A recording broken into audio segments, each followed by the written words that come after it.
r/rules horror. Posted by u/Panasit.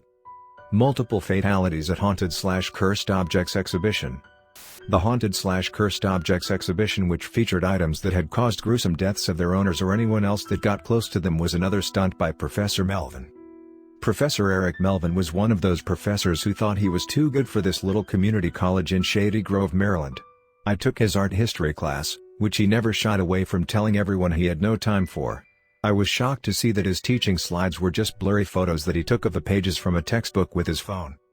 What Melvin had time for were stunts. His goals were to get the attention of the gazettes or be trending on social media. His earlier exhibition, which featured only blow-up prints of a screen cap of a dating app profile, made the front page of the style section, and that was all that mattered. Unlike his other stunts, the haunted/cursed object exhibition involved me. I worked as a student assistant at the college's art department.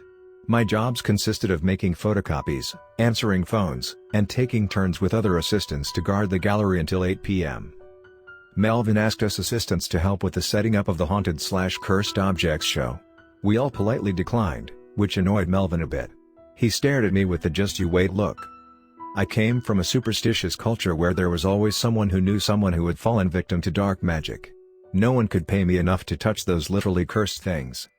As I was watching the delivery guys carrying the objects into the gallery, I was surprised by how modern the haunted/cursed objects were. I was expecting a creepy painting or a scary doll. Instead, there was a plasma TV, a recliner armchair, a turquoise necklace, a miniature fire station, and even an animatronic singing fish. Without additional decor, the exhibit looked more like a yard sale. The owner of the objects had a list of rules, but Melvin never bothered to look at it. He handed me a still-sealed envelope. I read the rules aloud so that Melvin, my supervisor, and other student assistants could hear them too. Dear Professor Melvin, thank you for taking an interest in my collection. All of these objects have caused numerous misfortunes and deaths in the past. It is my sincere wish to not add any more tragedy to the collection's history. Please follow these rules carefully and may your show conclude without incident. Rule 1. Never be in the same room with any of these objects when the lights are off. Rule 2. Do not allow pregnant women anywhere near the haunted/cursed objects. Rule 3. The cursed pieces of jewelry have the power to entice people to wear them. Please make sure you have a system in place where people won't be able to touch them. Rule 4. Do not connect any device to the TV. Rule 5. Do not change the channel on the TV. If you or someone else did, you must change the channel back to channel 33. Rule 6. This should not happen if the above rules were followed, but if the little light on the gate of the miniature fire station starts to blink and makes a sound, run as far away as possible and call me directly. Melvin scoffed and said, if the exhibit ends without incident, where's the fun in that? Melvin then turned to me, hoping to get a reaction. I was taken aback. What was that supposed to mean? Did he just say he wanted something bad to happen? What are you planning, Melvin? The letter continued. My collection contains both cursed objects and haunted objects. Haunted objects are possessed by spirits and can cause fear, while cursed objects are deadly to anyone who interacts with them. The plasma TV is both, and is, therefore, the most dangerous. Please be extra careful around it.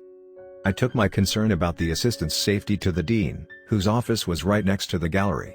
The dean laughed and asked me if I believe in curses and ghosts.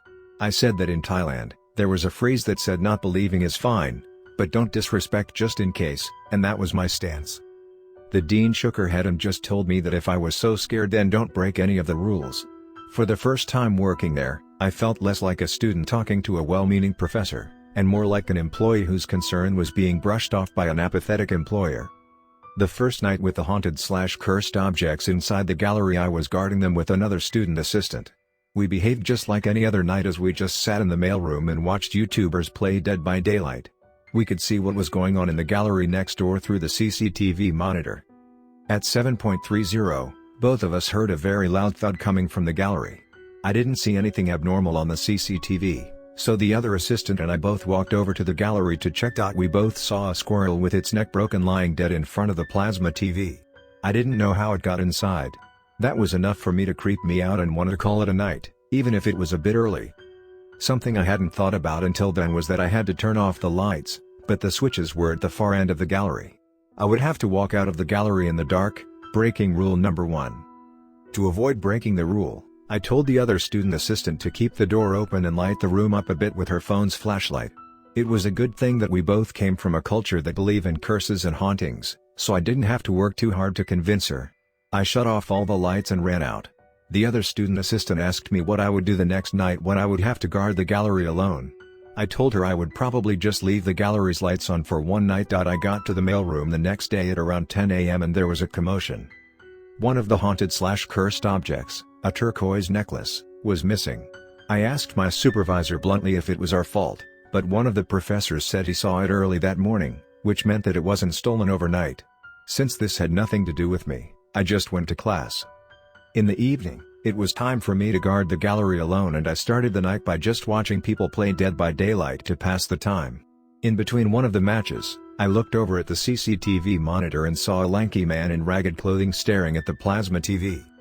Normally, a strange person walking into a gallery would not be a cause for concern. I mean, that was the point of having an exhibition. But, two things made me run to the gallery. One, I could see that the man had a flickering glow on his face, which meant that the TV was turned on. The TV wasn't supposed to be plugged in and turned on until the official opening ceremony on Friday. And two, he was changing the channel.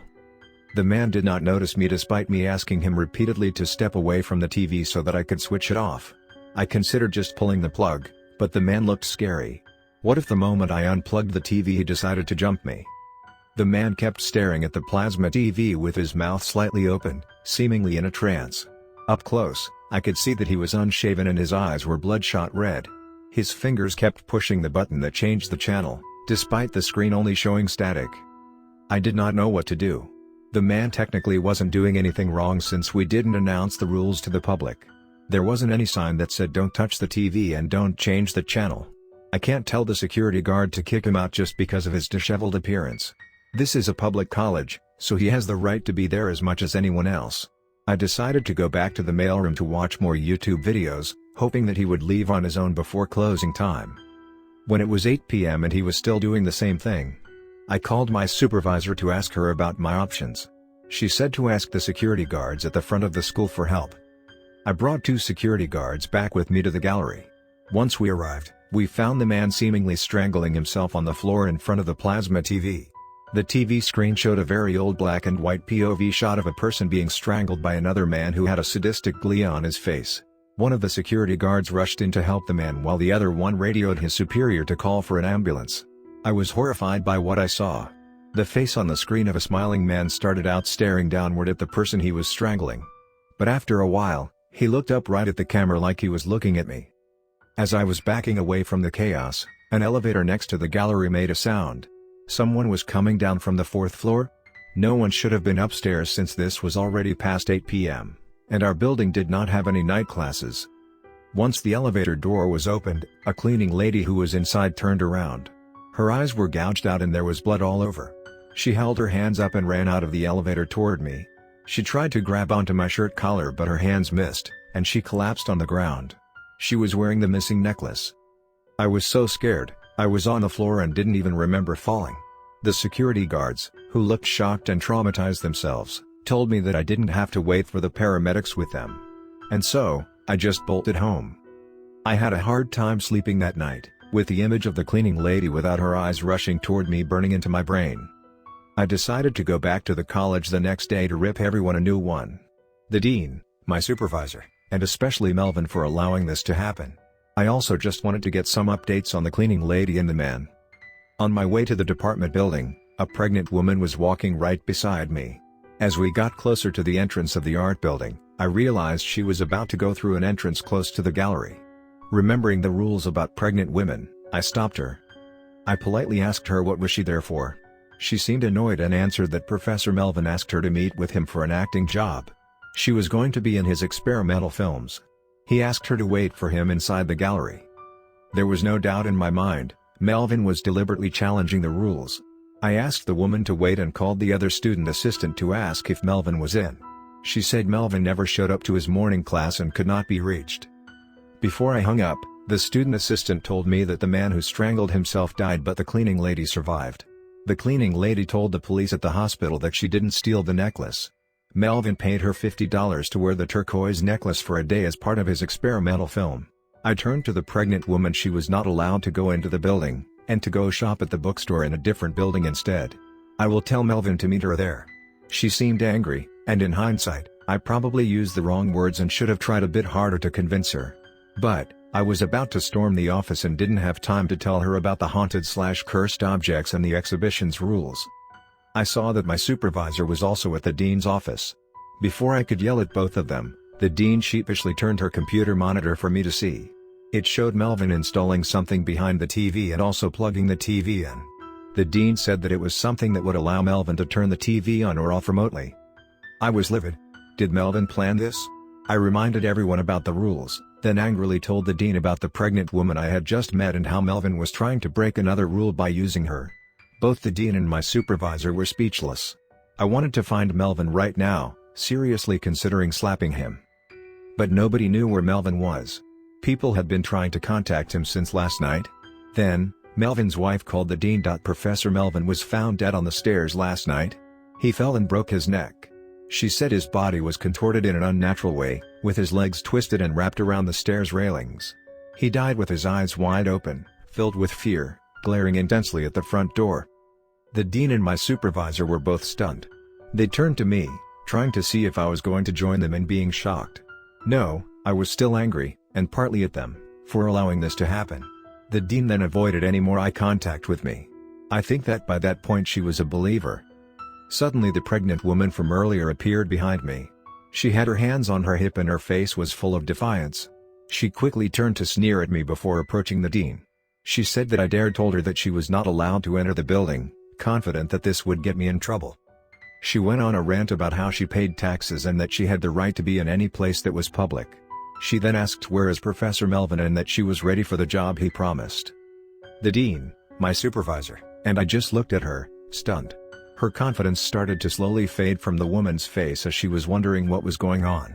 Suddenly, a little beeping sound broke the silence. It was coming from the gallery. The little lights on the front of the miniature fire station started to blink.